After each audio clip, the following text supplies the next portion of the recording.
Britain was Nicky Taylor. So Nicky Taylor up onto the top step of the podium for the opening round of the Clio Cup of Great Britain. So we'll let the drivers all, do you want to all jump up onto the top step together, and then there's going to be good photographs from down below of the three of you. And do you want to make your way to the front of the podium as well, and then we can get photographs of the three of you. For Gary Hawkins, our photographer for the Clio Cup for this weekend. So congratulations. Let's see if we can have a quick word, Dara, there with you. Second place, but you gave it your all to try and win it. Yeah, I tried my hardest to get past Nicky. It's just this track and these cars, they're so close together. It's so hard to get by. But yeah, I gave it a good go. And yeah, I couldn't quite get there. Yeah, well done to Nicky anyway for getting the win. And it was a good race. Let's have a quick word with Ben as well, if we can, who's just round here. Ben, if I can interrupt your conversation, it was an ever so close battle that you had a good view of. Yeah, absolutely. Yeah, I mean, like to start the Clio Cup off with the great three-car battle at the front as it was back in the day. So it shows how good the championship will be in the future. So yeah, hopefully the same later. Well, congratulations to Tom Reed for ending the opening round of the Clio Cup of Great Britain.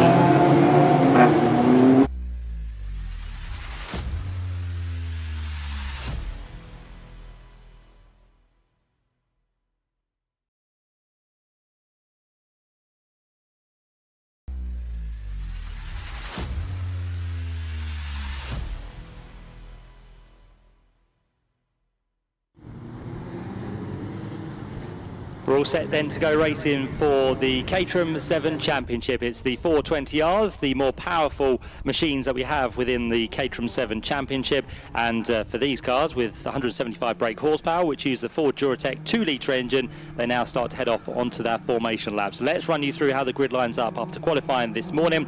It will see number 88, Phil Jenkins, start from pole position. Alongside last year's champion number 4, which is Anthony Barnes. Row 2 headed by number 3, Lee Wiggins, one of the winners from Snetterton at the opening meeting a couple of weeks ago, and 32 Lewis Tutel is alongside. The third row then sees number 19, which is Mark Stansfield, joined by number 77, which is Rob Watts. The fourth row, number 34, is Ian Cowley. Alongside him, number 6 is Jason Cheetham. Then on row 5, 64, Gary Tutel with number 5, Peter Rimmer. The sixth row, number 31, Marco Argam with 82, Stuart Calder. The seventh row, number 14, is Mark Farmer, joined by 68, Ian Dybel. The eighth row, number 7, Duncan Greenaway, and 55, Ross Olivant. The ninth row of the grid then sees number 89, which is Philip Nagel, joined by number 42, Tom Correndon. The 10th row, number 2, Matt Reeve, with number 124, Ben Wimrow. The 11th row, number 33, is Richard Borton, with number 10, Ian Noble. The 12th row is completed with Tom Heyman Joyce and 222, Julian Curry.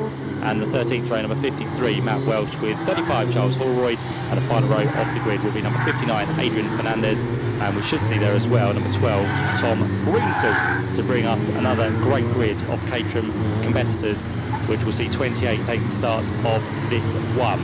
Watch out for Ben Wimrow. He has switched to the 420s for this year. He's had a bit of a torrid start to the season, and qualifying didn't seem to go his way either this morning. So if things are starting to be fixed, he could be one to watch from 20th on the grid.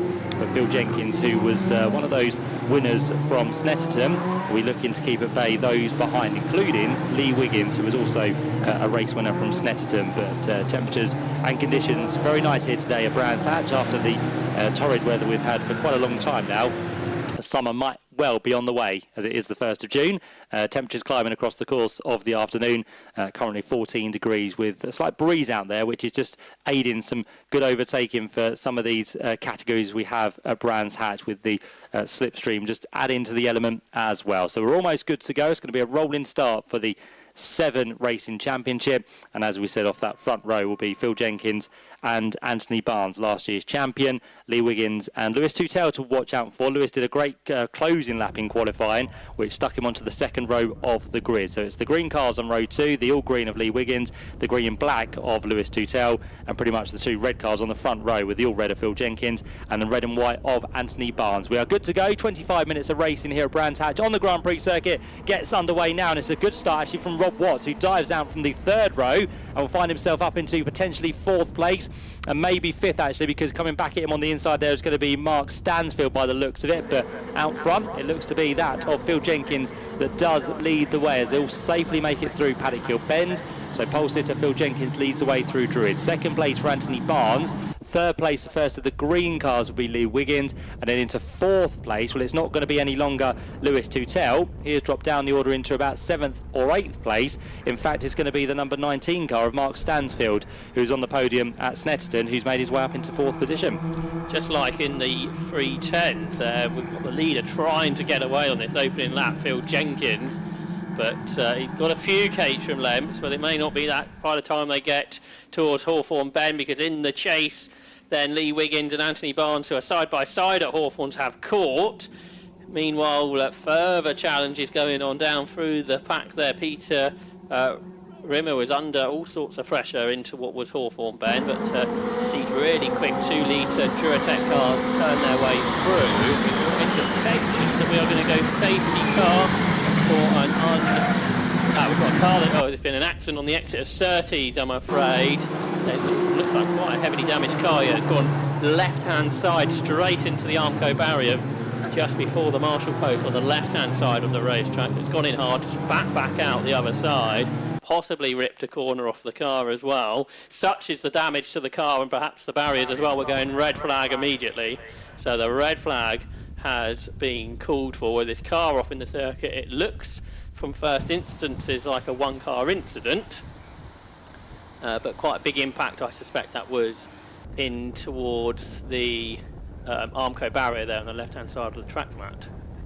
Yeah, indeed. So something has happened, whether it was on their own or just ran wide, which you can tend to do at Surtees. You run wide onto the exit curb there and it can just spit you across the circuit. And with, of course, the Grand Prix circuit not having much runoff, that car has gone, as we suggested, quite heavily into the barrier. Might have just made a slight dent as well by the looks of it. It's kind of curved where it should be a little bit more straighter. So, yeah, heavy impact for that car. Shouldn't take too long to recover and remove. And to be fair, just to let you know, the driver is absolutely fine. He's jumped away from the car to a place of safety, but was just needing the red flag just for the clerk of the course, possibly, and the marshals to check the barriers over to see if there needs to be any work done to that barrier to repair. But I think everything looks okay, and already cars starting to be gridded back up down below on the grid. So it should be a full restart in terms of how the grid was, because we'll go back to the original start because one lap hadn't been completed. So that is good news effectively for Lewis Tutel.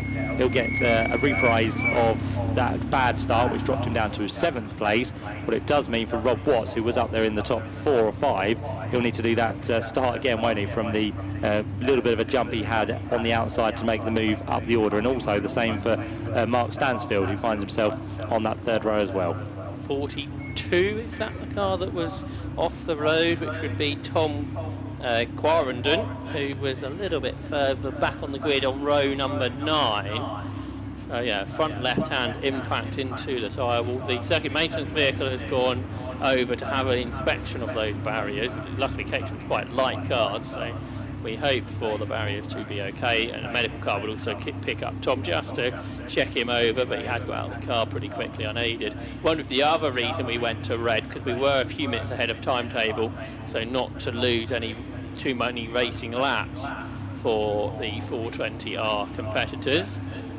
Currently the time on our timing screen has been reset back to 25 minutes, but we'll see if they are given the full 25 minutes or not, because this will take a little while, this recovery of the car and then the inspection of the barriers too. Of course, if the barriers are damaged at all and we need to fix them, that will take a lot longer than probably the recovery of the car will.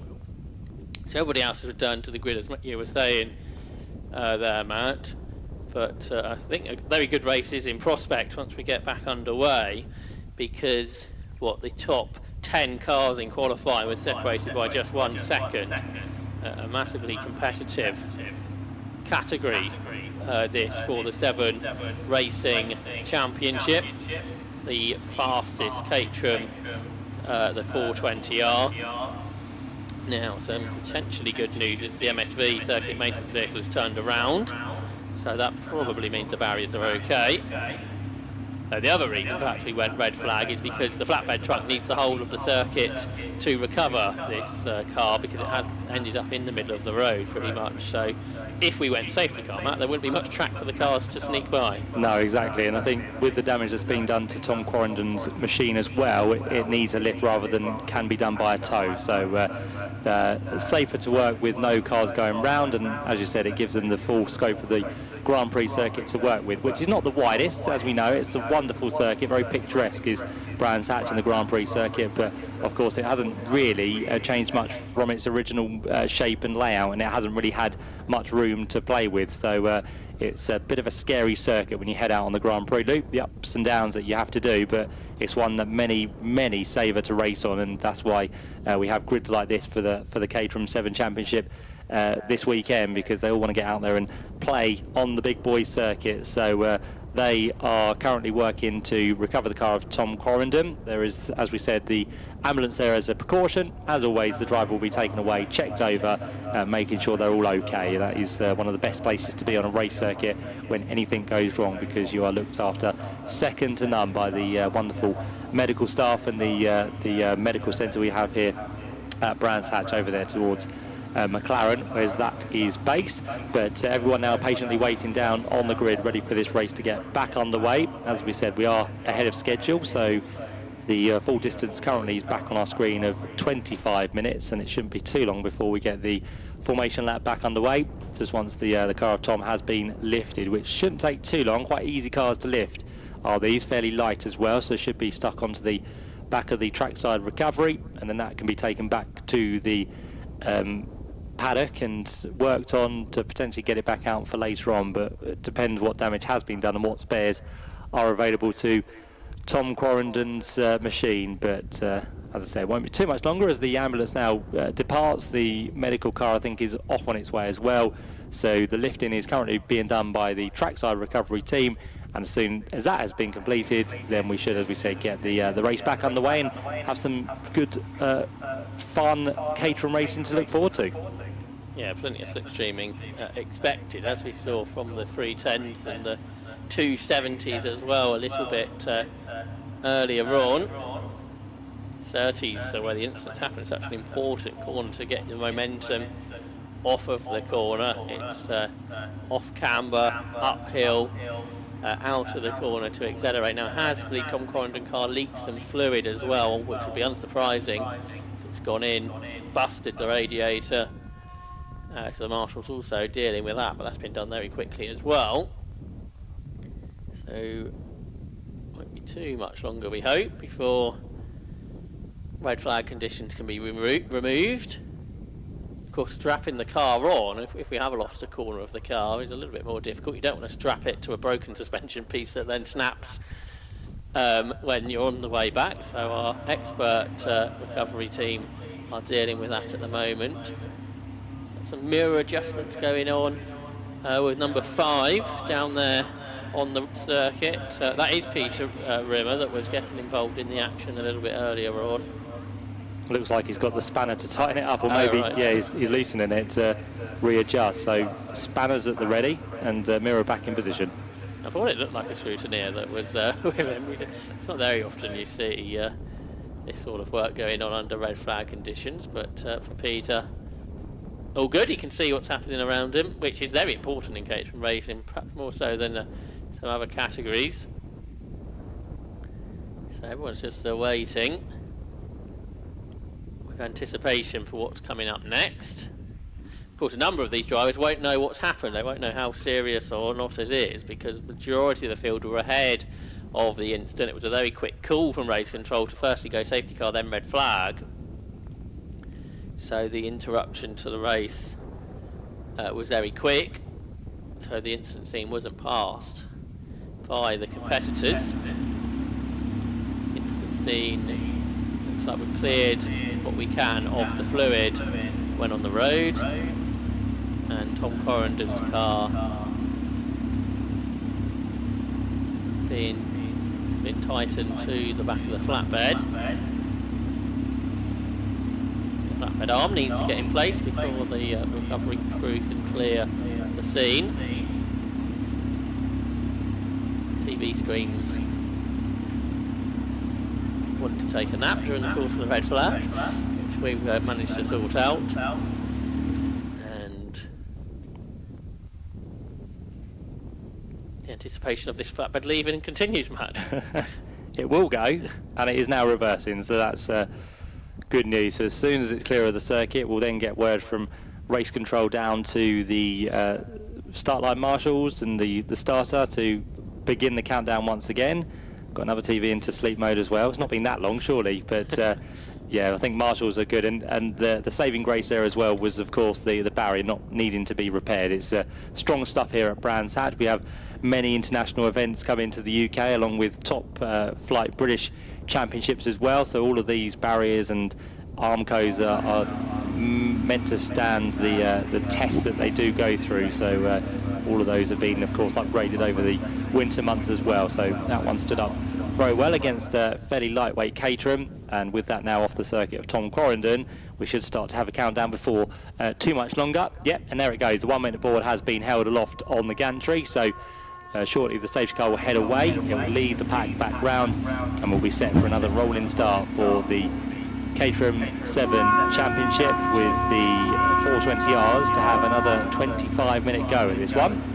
Green flag at the ready, and safety car is told to go, and then Phil Jenkins and Anthony Barnes will be on their way once again for this battle to resume. We only had half a lap of it, but there was lots going on. It's been changed. See that to a second formation. Yeah, so hopefully everyone's put in enough fuel to resist these extra couple of laps they weren't expecting. But it is Caterham racing, they are Caterham drivers, they know that incidents are possible. So that's what we've had. So probably not the first time they've ever been involved in a red flag incident on lap one. So we've got that extra bit of fueling before the race gets underway. I was told earlier, Matt, that we aren't having podiums for the seventh, so that's now been confirmed after the issue you had earlier downstairs. So cars making their way once more on this Grand Prix circuit, and everyone's had an idea of what Paddock Hill Bend is like at the start. Rob Watts was the most keen to get going. See if he can replicate that once more. And then we hope to have a good 25-minute race like we had from the 310s earlier. Great racing right to the checkered flag, a race to the line as well.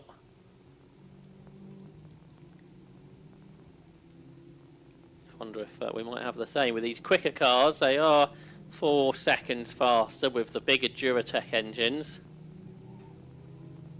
Similar engine actually to what's in the Sports 2000, so also racing on this MSVR race day. But in a very different type of car, but the Duratec engine, a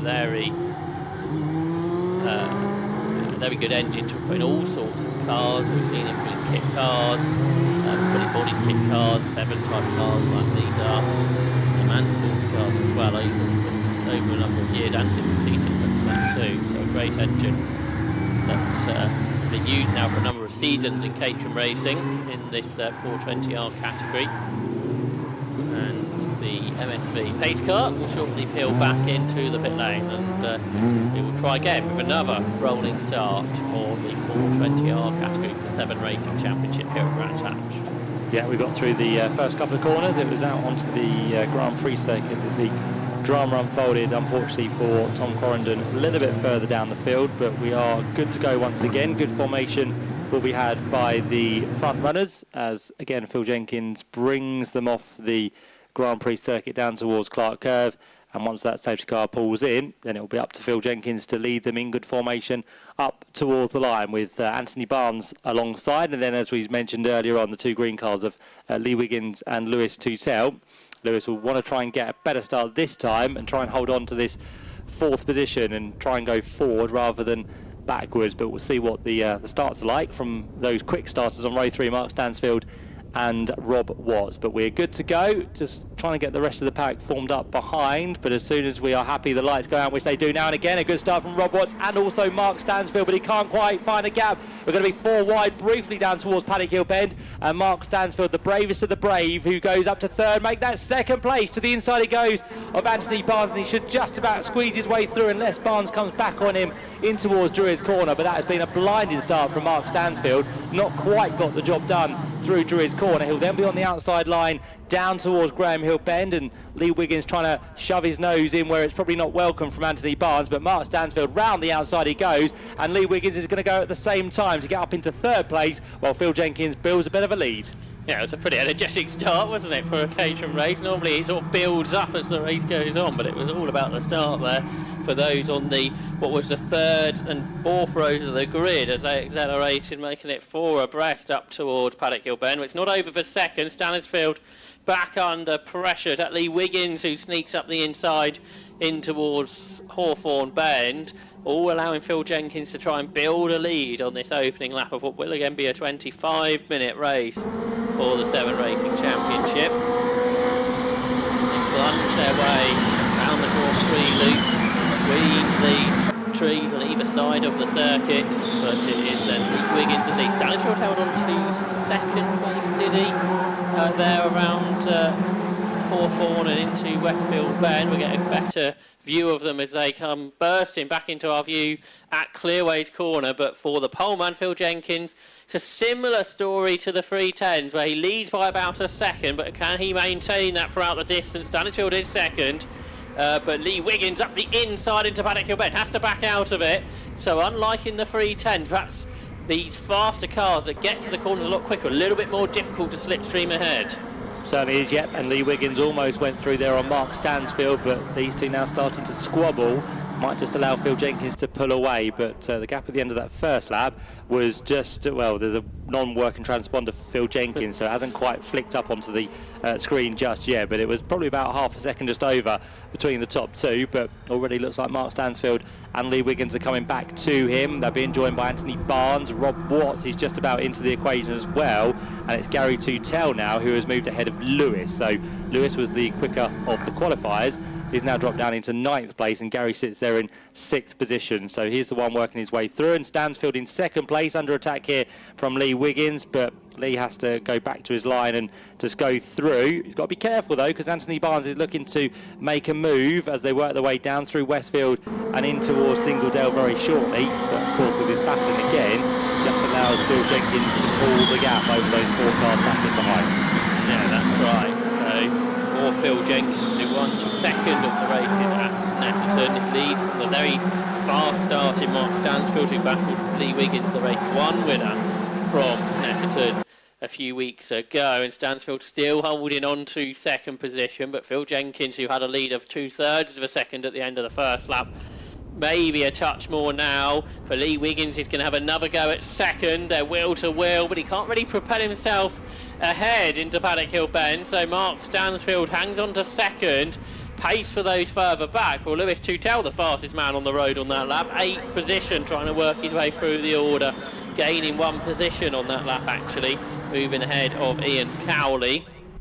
So it's 1 leading, then 1, 2, 3, 4, 5, 6, 7, 8 cars I think in this 2nd place battle, or was it 7 perhaps? 7 cars in the 2nd place battle, all the way back to Lewis Tuttle, the fastest man on the road. He's now looking to progress. The lead gap was, 8/10 of a second, so it did extend between Phil Jenkins and the pack. But I wonder on this 3rd lap of the race, whether the pack can start to catch the race leader once more, Phil Jenkins, as they turn their way side by side for 2nd place up towards Hawthorne Bend. Stansfield on the inside line is defending for what is Lee Wiggins looking to the outside. But yeah, it does seem overtaking that bit more difficult in the 420s. You can get alongside Matt, but actually getting ahead much more difficult. Yeah, and you've got to be a brave man to go around the outside of Hawthorne, which Lee Wiggins didn't quite do, but he's definitely now hustling the back of Mark Stansfield in 2nd position. So those 3 are having, in fact those 4 are having a good race in this 2nd position. There might be a few more to join the equation before too much longer, but what of course they don't want to do is battle and let Phil Jenkins get away, which he's now just starting to do, with the gap growing last time to 0.8 of a second. It might be much of the same this time, but we'll get confirmation as they come through to complete lap number 3, but definitely the fight on for second place. Lee Wiggins looking for a move. He goes to the inside of Mark Stansfield, down towards Paddock Hill Bend, but Mark Stansfield very late on the brakes there, so he holds on to second. Third for Lee Wiggins, car number 3. Fourth place for number 4, Anthony Barnes, as Wiggins fights back for second. Again, he goes to the inside this time at Druids Corner, but again, Mark Stansfield is uber late on the brakes there. He's doing a tremendous job of keeping it at bay, but as we said, if he fights too much here, that gap between him and Phil Jenkins, the race leader, will start to grow, and that is exactly what's happened as we've got a spin at Paddock Hill Bend. Yeah, one of the cars near the back's done a full 360. Should be able to find first gear, you would hope, but for Phil Jenkins, his lead's about a second at the end of 3 laps, so that car's now rolling backwards rather than moving forwards at Paddock. So that's all not as well as it would first seem. But that battle of second is still very strong, showing how important that start was for Mark Stansfield, where he was able to propel himself into second on the opening couple of corners. And since then has been able to hang on to second place. It's 222, by the way, off at Paddock. Julian Carey, he's just rolled the car off the circuit onto the grass, but not able to get back going unusually. Yeah, he needs to find a bit more reverse to get out of harm's way. Of course, he's not on the racing line, but if anyone else spins there and goes to the inside, then that would be a target. So for now, there's yellow flags. Not too sure how they're going to clear that, but hopefully we won't need the interruption of a safety car. He's away. Oh, off he goes. There you go. The normal Control-Alt-Delete seems to have worked that time round. So Phil Jenkins will come up to Paddock this time. No yellow flags to worry about. And again, the challenge for second. Lee Wiggins has gone through then on Mark Stansfield, who fights back, and he goes back into second place as the number 19 machine. So Mark Stansfield ahead of Lee Wiggins, but can Lee Wiggins get back to the inside up towards Druids? No, he can't, is the answer to that one. But again, Anthony Barnes and Rob Watts, and also Gary Tutel not too far adrift here, so they are the next 5 in line. You've got the battle between Steve Cheetham and Gary Tutel next up, and starting to come closer to them as well is going to be that number 34 machine, the yellow and grey car of Ian Cowley. Big look to the inside at Surtees for Lee Wiggins. He must be so frustrated. He finally got into second place and lost it almost immediately into Paddock Hill Bend, so he will try again, but all the time for Phil Jenkins is able to pull further and further away.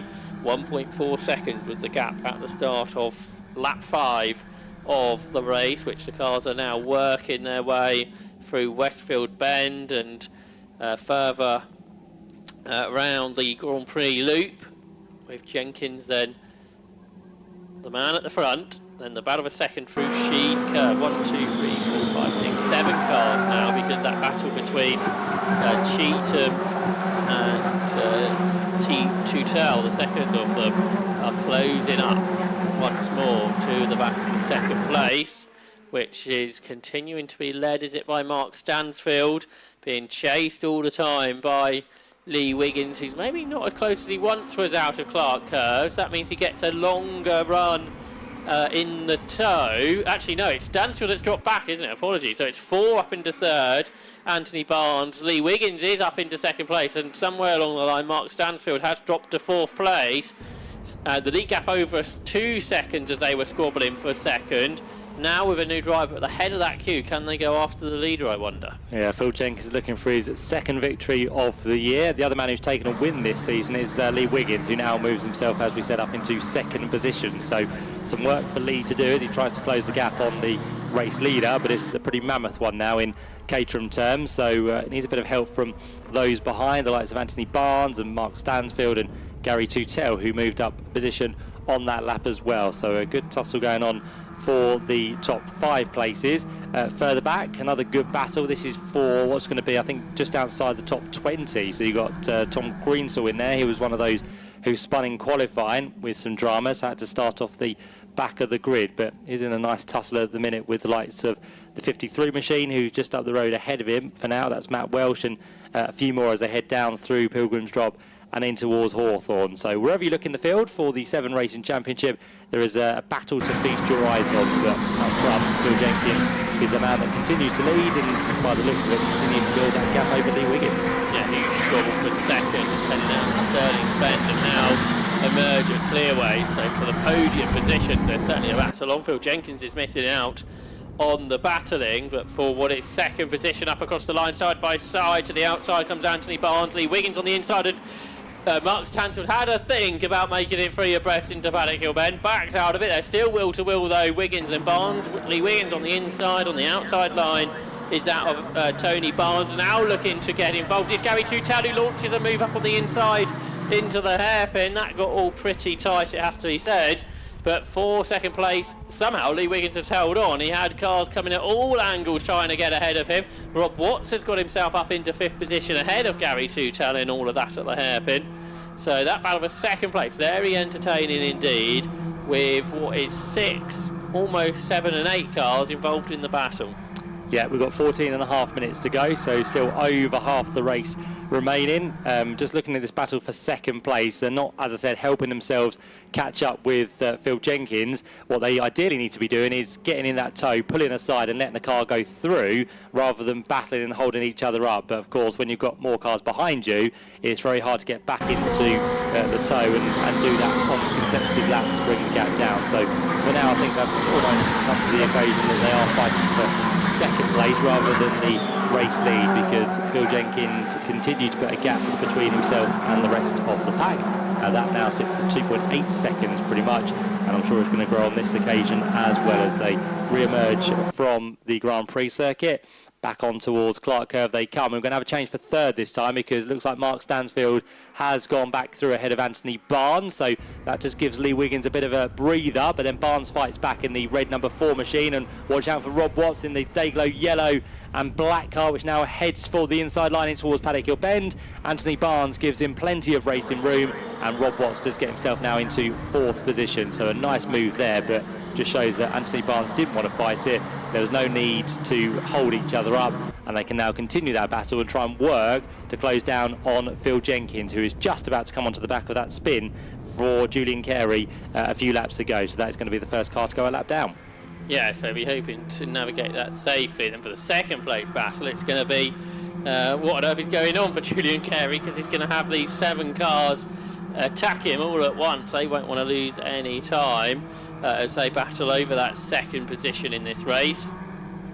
But for Lee Wiggins, he's at the front of the queue as the cars plummet down Pilgrim's Drop into Hawthorn Bend once more for lap 8 of the race, with half of the race to go. 12.5 minutes left on the clock. These really quick Caterham cars, they're certainly in one big pack, and a big challenge out of Dingledell into what is Westfield, as around the outside goes Mark Stansfield then to move back into second position and ahead of Lee Wiggins. So that was a big challenge, a big burst of speed for Mark Stansfield, who did drop down to 4th position but has fought back over the last couple of laps to make himself back into P2 at the front of this queue. They're yet to catch the lapped car, so that was not involved in this, and up across the line they come. Rob Watts has also got himself up ahead of Anthony Barnes. They're will to will for P2 again. Round the outside attempts Lee Wiggins. He can't make it work on the inside line. Mark Stansfield hangs on, but is he going to run wide? Does he lose momentum? He certainly lost momentum, and that has allowed Lee Wiggins to have another look to the inside line for the hairpin. But Mark Stansfield, pretty bold on the brakes, is able to hang on, although getting quite sideways on the exit of Druid. So he's still in second place. They continue to fall away from the leader. They're not worried about that anymore. I don't think it's all about second place, and Stansfield made a mistake on the exit of Graham Hill Bend, and that's lost him second position. Or has it? Because he up on the inside is back through into second position ahead of Lee Wiggins. So it's quite a tussle that continues for second place, and that's held, I think, Stansfield and Wiggins up out of the corner, and might give Rob Watts a go as they turn their way down towards Hawthorn Bend. And yes, they're free abreast, and in fact it's the 4 car of Anthony Barnes, who was 5th, who for a moment there looked like he may get second place. He's certainly got 4th at the very least, but it's still going on down towards Westfield. It is indeed, and Lee Wiggins again to the inside of Mark Stansfield. That might have just taken the place away there. Mark Stansfield out wide, and once that door is open, it's very hard to get back in line. So through also goes Anthony Barnes. Rob Watts not quite able to get through at the same time, but Mark Stansfield now looking like a very oversteery car. That he's not happy through Druids and Graham Hill Bend. Let's see if he can regroup and keep himself out of trouble as the 1-2-4 machine of Ben Winrow goes through the gravel, and I think he's got stuck over there at Sheen Curve. So what was going to be a good run up to 12th place for Ben is now going to be another disappointing result. It's going to be a third DNF of the season as Lee Wiggins comes through in second place. He's going to be under attack here from Anthony Barnes, who works his way around the outside at Paddock Hill Bend. He's later on the brakes and he goes through. So a wonderful job there for Anthony Barnes to get through on Lee Wiggins. Further back, you've got Mark Stansfield now under attack from Rob Watts, and then you've got the battle between Steve Cheetham, Lewis Tutel, and also by the looks of it the 44 machine possibly coming into the mix there, but whatever's happening, it's a tremendous battle for second place, but it is Phil Jenkins who continues to lead. The gap now out to 6.2 seconds, which is absolutely incredible. We've got just under 10 minutes to go. Yeah, with that Ben Winrow car off in the gravel, it's a mud guard, isn't it? I wonder if it was a little bit more than a mud guard from the image that we were given, but I think it's just the wing on the car that is off with. That's at Sheen Curve, but second place there side by side as Anthony Barnes squeezes up the inside and ahead of Lee Wiggins to go into second position. Then you've got Mark Stansfield and Rob Watts, but shortly they're going to be into a yellow flag zone up there at Sheen Curve, so they will have to go line astern here. They are now 6 seconds behind Phil Jenkins, who hasn't had much to do in this race other than drive very, very quickly and away from everybody else, setting the fastest lap of the race at 37.799. So cars work their way back into a green flag zone. There's a recovery ongoing up there at Sheen Curve, so you've got to be well aware of the yellow flag section of the racetrack. For second place, well, they're still nose to tail as they ever have been, and now side by side as Lee Wiggins fights back on the inside of Anthony Barnes. So Anthony Barnes was second, but only for half a lap. It changes at Paddock once more. Yeah, and you can see now how it's all starting to break up. We had about 7 or 8 in this second place battle, but now these front runners have managed to keep the pace and pull away. So we've got 4 now together. I think the one that's just dropping back from them is going to be that of Gary Tutel in the number 64 machine. But again, if they start fighting once again, it could bring them back in the latter stages, but for now it's for second between Lee Wiggins, Anthony Barnes, Mark Stansfield and Rob Watts as they turn through the left-hander of Surtees. Gap between them and Phil Jenkins is to a increased margin once again, 6.3 seconds, and it is still Phil Jenkins who holds on to the quickest lap on that 1:37.779. Furthermore, there's a good battle going on for 13th place as Anthony Barnes now goes round the outside and in fact keeps that place from Lee Wiggins, who's under attack from Mark Stansfield. Can he get the job done in towards Westfield? Not quite there. It's a very tight line through the right-hander, so Mark Stansfield might be under attack here from Rob Watts, but the saving grace is that there's a yellow flag at Sheen Curve, which means the car behind, which had a run, can't get through, and I think next time through for the leaders, Ben Winrow's car will be to a place of safety, and a yellow flag should be withdrawn there on the next occasion. We seem to have lost Russ Oliphant on the last lap, so he was running in something like 15th position but went missing on the previous lap as well, but I think in an unrelated incident. So leaders up across the line, well, leader Phil Jenkins, then the battle for second place, 6 seconds adrift, a little bit more spread out than what they have been over the course of this race. Anthony Barnes, Lee Wiggins, Mark Stansfield and Rob Watts, and a gap back to Gary Tutel, who's 6th. In what is 7th position is Jason Cheetham. In 8th position is Lewis Tutel. In 9th position is Ian Cowley. And completing the top 10 at this stage, Peter Rimmer with 6.5 minutes to go. So something like 5 laps of the race still to go. And we've got a big dust cloud at what is Paddock Hill Bend and a dusty car, which is car number 14 that has taken a trip through the gravel. Mark Farman, a former British GT racer, he's got out of the gravel and not lost too much time. And one car for the pit lane is car number 33, and that of Richard Boughton for the pits, with another car in drama. Side by side for second place.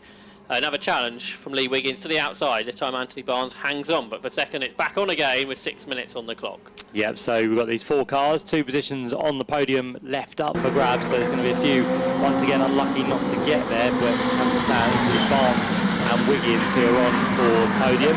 This would be Wiggins' third podium of the season out of the 3 races we've had. For Barnes, if he can stay there, then that'd be his second podium in the 3 races we've currently had, as Mark Stansfield run a bit wide through the exit of Stirling's, which means again Rob Watts is just feinting to the inside to try and make a move. But of course, if he does that, it then does hamper both of their progress on towards the Brabham Straight. So Rob Watts thinks better of it. He gets back in tow, gets a nice little helping hand as they come across the line.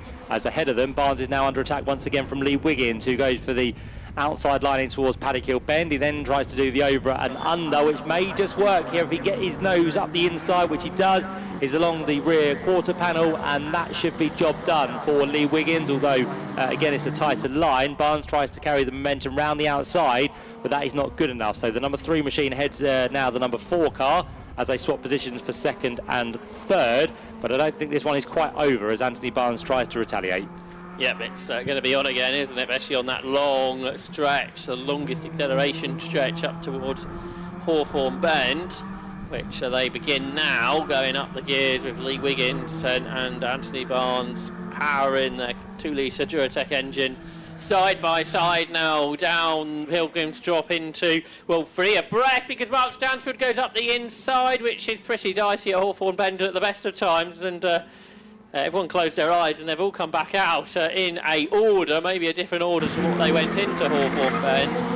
It is Anthony Barnes in second, Mark Stansfield in third, and Lee Wiggins in fourth. So now we're getting into the conclusion of the race. The moves are coming. Mark Stansfield to the outside of Anthony Barnes in towards Stirling's Bend. Barnes has managed to get the car across first, but then is he wide, and Stansfield will have the run up towards Clearways. The outside line he will have as they burst back onto the Brands Hatch Indy part of the circuit. Wide again goes the number 4 car of Anthony Barnes. To the inside comes Mark Stansfield. To the outside goes Lee Wiggins. They're 3 abreast as they approach Paddock Hill Bend.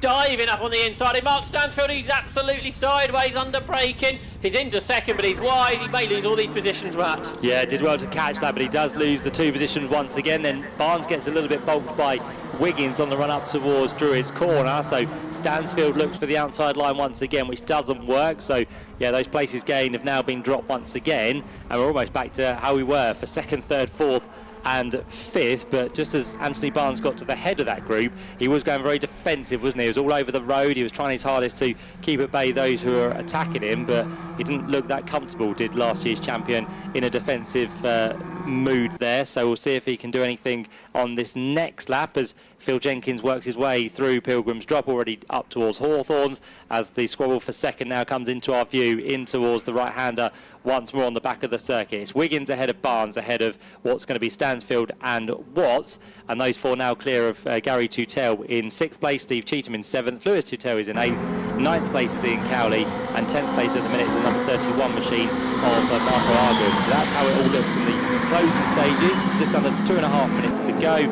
Phil Jenkins will squeeze 2 more laps out of this race, which means there's plenty more to unfold for all of us watching in this fight for second place. And very wide all over the grass goes the car that was in second place, which would have been that of Lee Wiggins, I think, wasn't it, who was in second at that point. So that all shuffles the pack once more through Clearways into Clark Curve. So Mark Stansfield has been very bold on the brakes. He's there in what is third.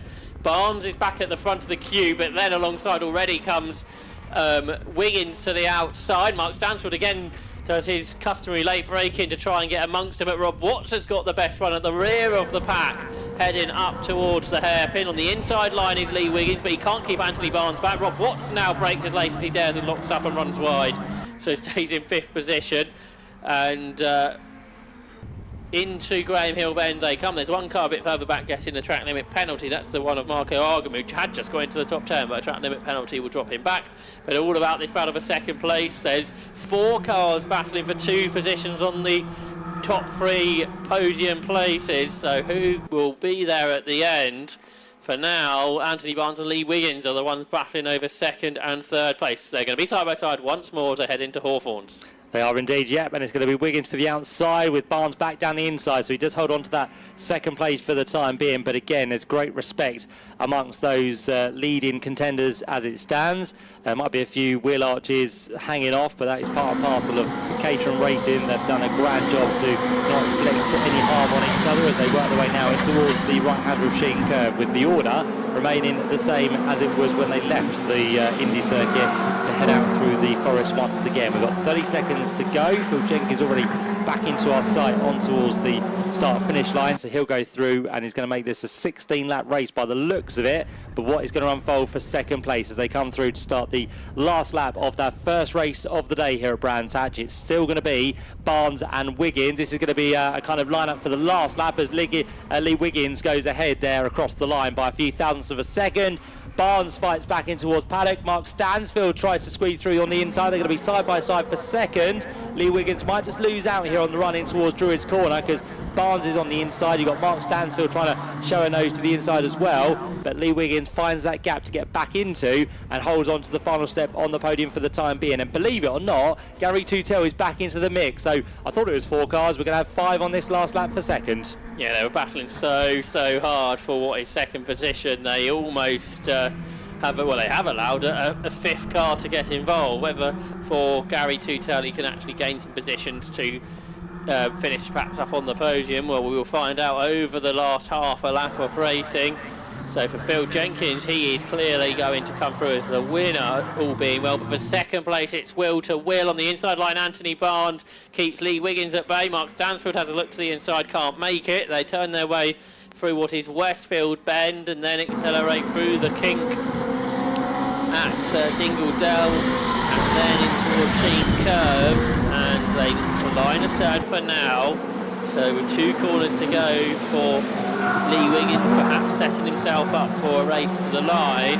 But for Phil Jenkins, he's some 10 seconds ahead of this group. He will come through to take another win in the 7 Racing Championship for the 420R cars. And for second place ahead, out of the final corner, is Anthony Barnes.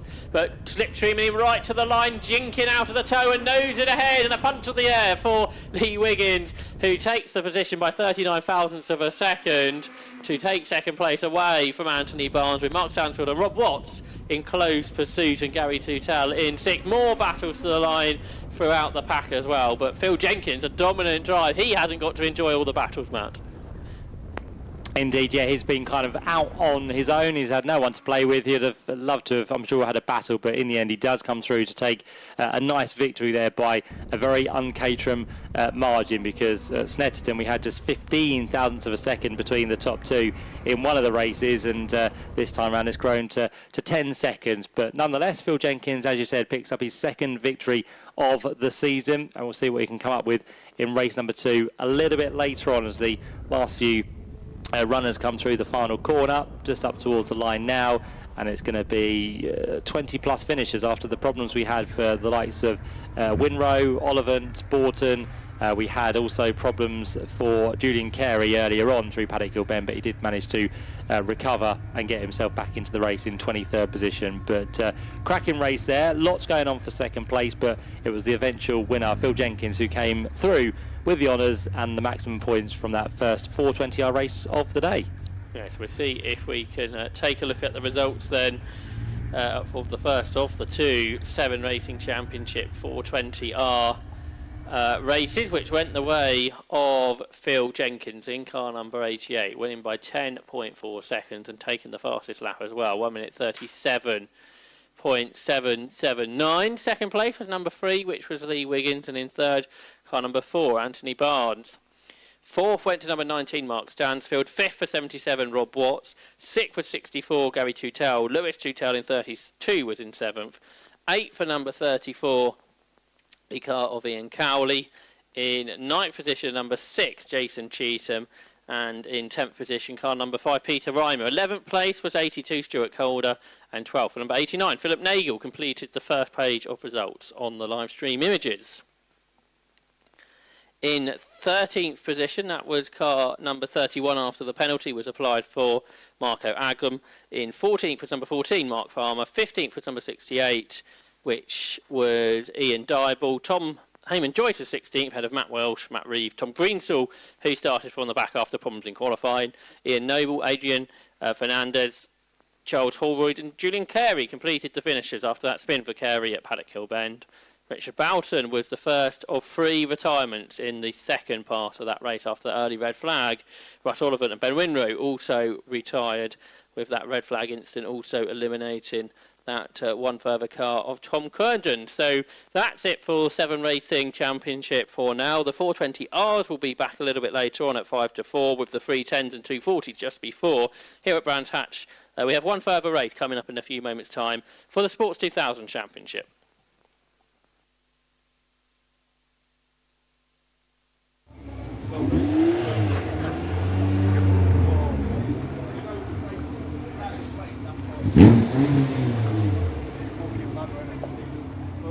Yeah, she's good. Bit of a vibration again. She's starting to creep in. Not massive. Felt silly as the last pop shot. Not that bad a vibration, like just a very micro vibration.